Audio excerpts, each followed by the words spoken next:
Assalamualaikum warahmatullahi wabarakatuh. Sebenarnya dalam kitab Injil dan kitab-kitab lainnya sebelum Al-Quran sudah mengabarkan kedatangan Nabi terakhir. Bahkan banyak pendeta yang paham akan ciri-ciri Nabi terakhir. Maka di sini kami akan memberikan bukti bagaimana pendeta mengakui kenabian Muhammad SAW yang sudah ditulis dalam Injil. Kami mengambil dari sumber yang terpercaya dan terkenal di belahan dunia, yaitu dari kitab Ar-Rahiqul Maktum, karya Syekh Syafiur Rahman Al-Mubarakfuri. Siapakah pendeta-pendeta tersebut? Mari kita simak kisah berikut ini. Yang pertama, yaitu rahib di masa Nabi Muhammad SAW saat masih kecil. Siapa rahib itu? Rahib atau bahira adalah sebutan kepada orang-orang ahli kitab bagi kaum Nasrani, jika sekarang disebut pendeta. Kisah ini dimulai ketika paman Nabi, yaitu Abu Talib, mengajak Nabi Muhammad kecil pergi berdagang ke Syam.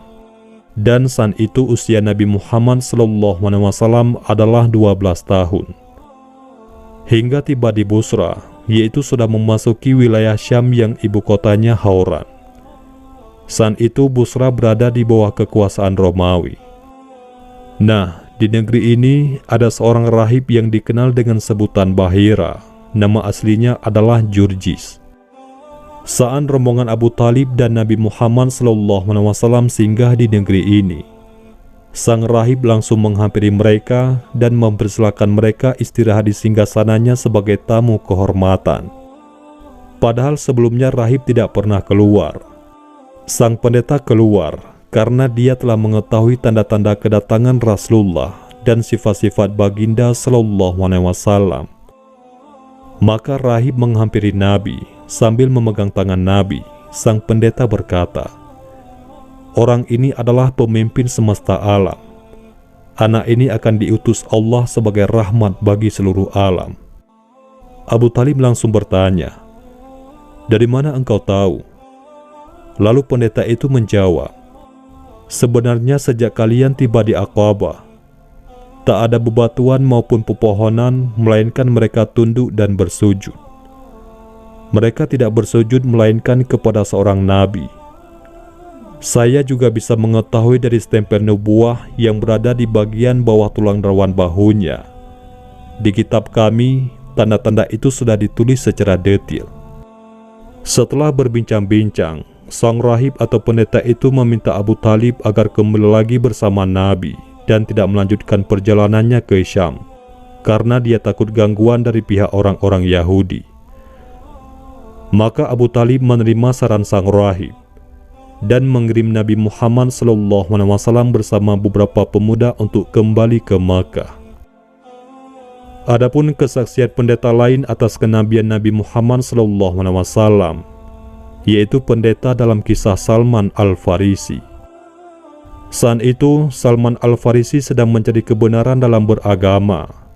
Beliau terus mencari pendeta yang murni dengan kitabnya. Bahkan sampai Salman Al-Farisi berkeliling negeri hanya untuk menemui pendeta-pendeta murni. Namun, setiap pendeta yang ia temui, pendeta tersebut pasti meninggal, tidak bisa hidup berumur panjang. Maka sebelum meninggal, Salman selalu meminta wasiat kepada sang rahib. Singkat cerita, sampailah Salman kepada pendeta keempat yang tinggal di Amuria. Pendeta tersebut juga akan meninggal. Maka sebelum wafatnya pendeta tersebut, Salman juga meminta wasiat. Dan sang pendeta pun berwasiat, "Wahai anakku, demi Tuhan, aku tidak tahu apakah masih ada seseorang di muka bumi ini yang berpegang teguh kepada apa yang kita pegang. Namun telah dekat sebuah zaman, di mana zaman itu akan muncul seorang nabi dari Arab. Dia diutus membawa agama Ibrahim. Kemudian dia berhijrah dari negerinya ke negeri yang berpohon kurma di antara kedua gunung hitam. Dia mempunyai tanda-tanda sangat jelas. Dia menerima hadiah dan tidak menerima sedekah. Di antara kedua pundaknya terdapat stempel kenabian. Jika kamu mampu berangkat ke negeri itu, maka lakukanlah." Setelah wasiat itu disampaikan kepada Salman Al-Farisi, Pendeta itu pun menghembuskan nafas terakhirnya. Kesaksian pembesar Nasrani, yaitu Waraqah bin Naufal tentang Nabi Muhammad SAW. Waraqah bin Naufal adalah salah satu kelompok orang Quraisy yang mencari agama Hanif, yakni agama Nabi Ibrahim di zaman jahiliyah sebelum diutusnya Rasulullah SAW. Ia mencari agama yang Hanif bersama Zaid bin Amru dan Abdullah bin Jahsy, yang pada akhirnya Waraqah masuk ke agama Nasrani. Tak berapa lama kemudian, setelah Rasulullah SAW diutus dan mendapat wahyu yang pertama kali, Rasulullah sangat ketakutan bahkan sampai menggigil. Maka Khadijah binti Khalid pun membawanya kepada anak pamannya, yaitu Waraqah bin Naufal. Saat itu Waraqah sudah memeluk agama Nasrani. Beliau menulis Injil dalam bahasa Ibrani. Dia sudah tua dan matanya rabun. Khadijah berkata kepada Waraqah, "Wahai sepupuku, dengarkanlah kisah saudaramu, yakni Muhammad." Lalu Rasulullah menceritakan apa yang sudah beliau alami, dan Waraqah berkata, "Engkau telah menerima namus besar seperti yang pernah disampaikan kepada Musa. Pastilah kau akan didustakan orang, akan disiksa, akan diusir, dan akan diperangi. Kalau sampai pada waktu itu aku masih hidup, pasti aku akan membela yang di pihak Allah dengan pembelaan yang sudah diketahuinya pula."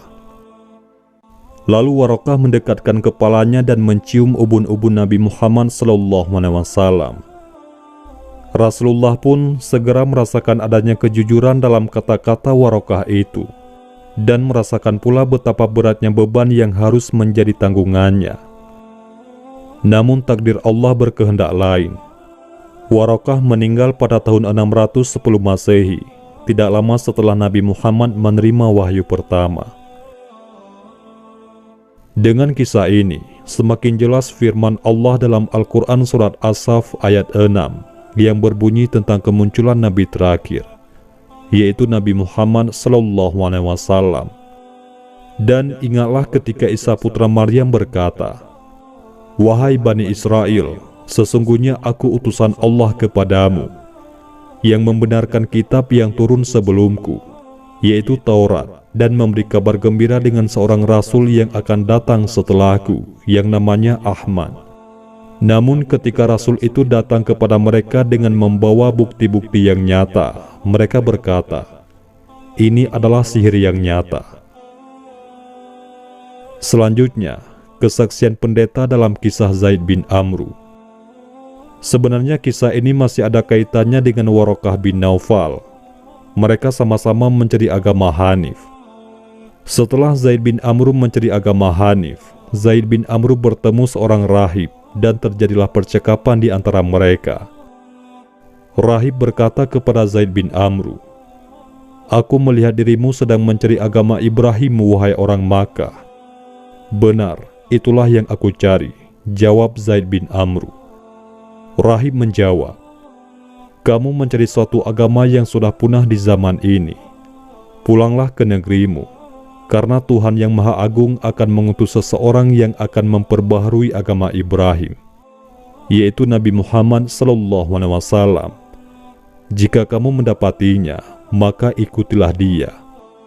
Maka setelah mendengarkan saran dari sang rahib tersebut, pulanglah Zaid bin Amru untuk mencari Nabi terakhir yang akan diutus oleh Allah Subhanahu wa Ta'ala. Dikisahkan setelah sekian lama Zaid bin Amru mencari Nabi terakhir, tersiarlah berita bahwa Nabi yang ia cari selama ini sudah diutus oleh Allah Subhanahu wa Ta'ala. Berangkatlah ia untuk menemui Rasulullah SAW. Akan tetapi ia tidak sempat menemui Rasulullah SAW. Di tengah perjalanan, beliau wafat karena dibunuh oleh orang-orang kafir Quraisy. Demikian kisah para pendeta di zaman dahulu, yang Allah berikan pemikiran yang baik dan juga hati yang tulus, sehingga mereka mengakui akan kenabian Rasulullah Muhammad SAW dan kebenaran agama Islam. Allahu Akbar. Semoga dengan kisah singkat ini dapat menguatkan keimanan kita. Semoga dengan kisah ini pula bisa menambahkan rasa cinta kita terhadap junjungan Nabi besar Rasulullah Muhammad SAW. Dan marilah kita salurkan tentang sejarah-sejarah Islam kepada anak-anak kita. Wallahu a'lam bishawab. Allahumma sholli ala Sayyidina Muhammad wa ala ali Sayyidina Muhammad. Mudah-mudahan ini semua bermanfaat. Assalamualaikum warahmatullahi wabarakatuh.